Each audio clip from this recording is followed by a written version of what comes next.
Alara's boots crunched against the lunar dust, each step echoing in the vast, hollow silence of the moon's desolate surface. The pale glow of Earth hung in the sky, a distant promise of life, but here, beneath her feet, the ground felt wrong.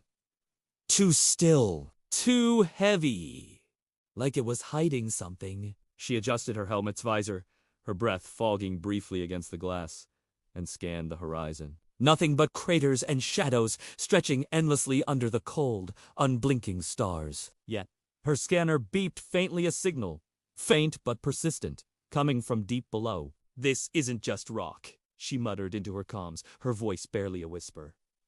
"There's something alive down there." Oh! The mission was supposed to be routine. Map the lunar subsurface, collect mineral samples, report back to the station orbiting above.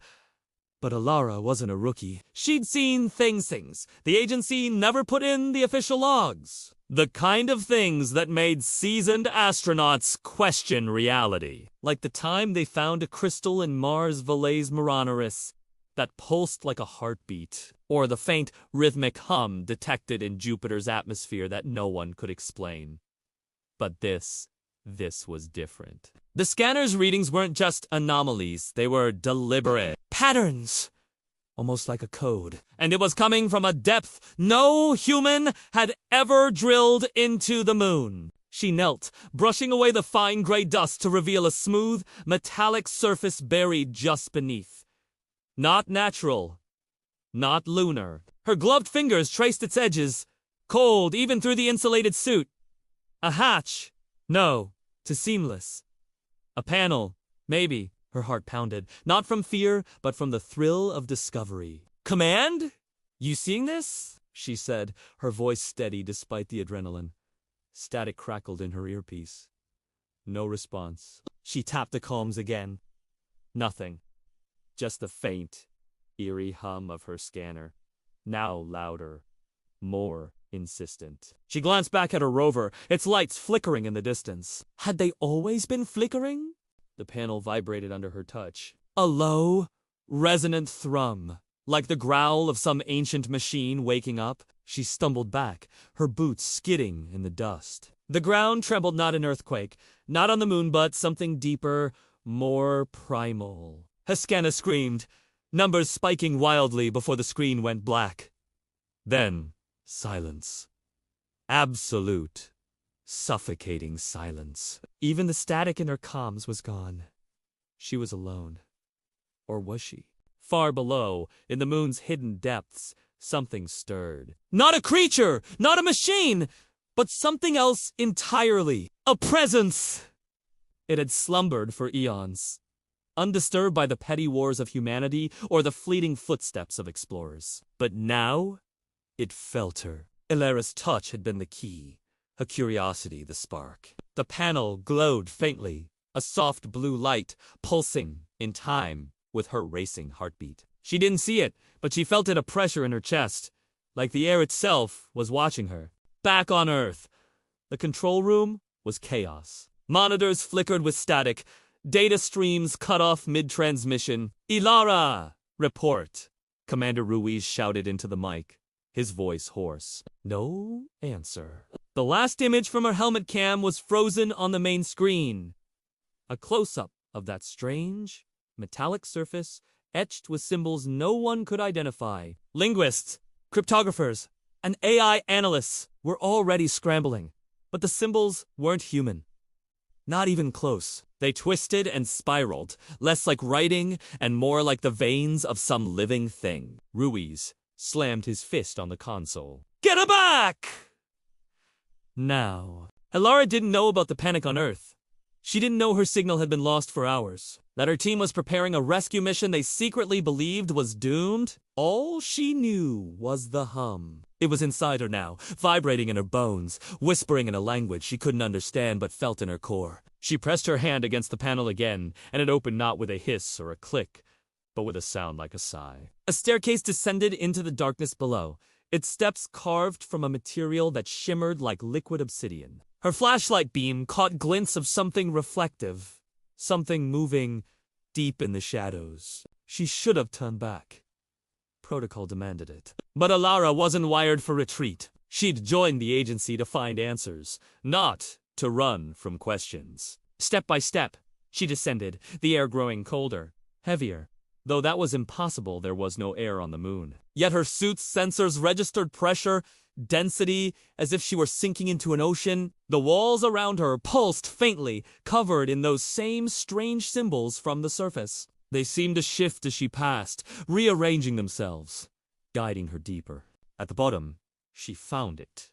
A chamber, vast and endless, its ceiling lost in darkness. The floor wasn't rock or metal, but a smooth, glassy surface that reflected her own face back at her distorted wrong. In the center stood a structure, towering and intricate, like a spire made of bone and crystal. It hummed, the same frequency as her scanner, the same rhythm as her pulse. And around it, embedded in the walls, were shapes. Not machines, not bodies, but something in between. Thousands of them, suspended in the glossy surface, their forms humanoid, but not human. Their eyes empty. Glowing watched her. Elara froze.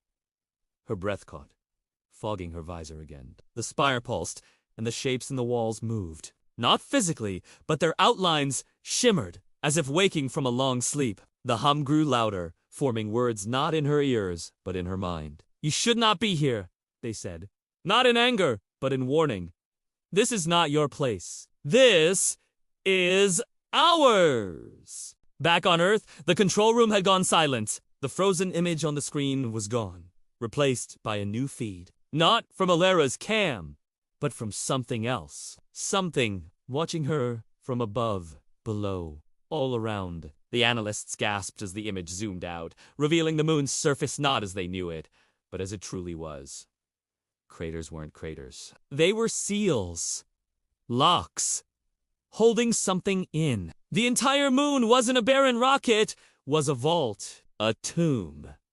And Alara had just opened the door. Her comms crackled to life, but it wasn't command. It was a voice, low and resonant, speaking in perfect sync with the hum. "You seek truth," it said, "but truth is not yours to claim. Leave or become part of us." Alara's hand hovered over her suit's emergency beacon. One press, and the rescue team would come. But they'd be too late. She knew it. The shapes in the walls were closer now, their outlines clearer. They weren't human, but they were familiar. Too familiar. Like echoes of a species long forgotten, or one that never existed on Earth. She took a step toward the spire. The hum intensified, drowning out her thoughts. Her scanner flickered back on, displaying a single word. Tomb.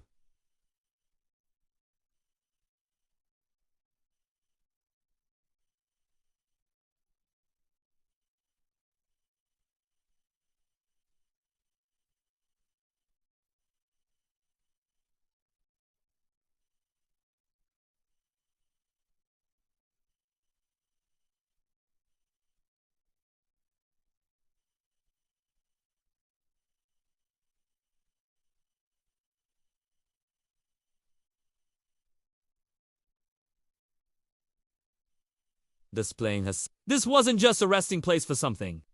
Ancient Tit was a prison, and she'd unlocked it. The shapes in the walls reached out, their forms stretching through the glass like hands through water. Alara's vision blurred, her suit's sensors screaming warnings about radiation, pressure, impossible readings. But she didn't care. She needed to know. What was this place? Who were they? And why did the hum feel like it was calling her home? On Earth, the feed cut out. The control room was dark, silent. Ruiz stared at the blank screen, his hands shaking. The analysts whispered among themselves, their voices tinged with fear. The moon, their moon, wasn't what they thought. It wasn't a satellite. It was a cage, and something was waking up. Ilara's flashlight flickered, then died. The spire glowed brighter, its light swallowing the darkness. The shapes were free now, circling her, their forms shifting between solid and shadow. She didn't scream. She didn't run. Instead, she reached out, her gloved hand brushing the spire's surface. It was warm, alive, The hum became a song, and the song became a story one of a civilization older than Earth, older than the stars. A civilization that built the moon to hide their greatest failure, their greatest fear. "You are not ready," the voices said, now a chorus in her mind. "But you will be." The spire pulsed one final time, and Alara's vision went white. Her comms transmitted a single, garbled message to Earth before going silent. The ocean, it's alive. Days later, the rescue team found her rover, abandoned. Her suit was there, empty, lying in the dust beside the open panel. The symbols on it had changed, forming a single word in every language known to humanity. Stay away. But the agency didn't listen. They never do. Probes were sent.